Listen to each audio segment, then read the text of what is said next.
So ngayon guys ay mag-change oil tayo ng ating Aerox 155.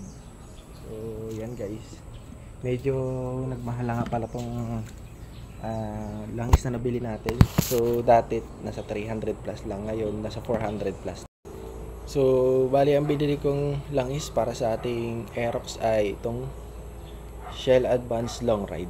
So kapag bumili ka nito guys, meron siyang 50 pesos na free gasoline. So naka-free ako ng gasoline ngayon na halagang 50 pesos. So free pa daw po siya hanggang December.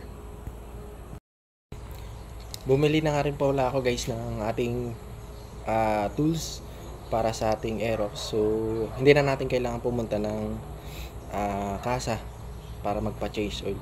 So tayo na mismo yung mag-change oil sa sarili nating motor. And meron na din tayong ito para mas mabilis natin maisalin yung langis.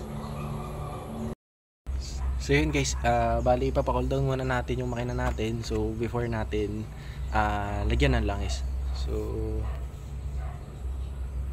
siguro mga at least 30 minutes ng pagpapacool down natin para hindi gaanong mainit yung makina kapag pinalitan natin ng langis.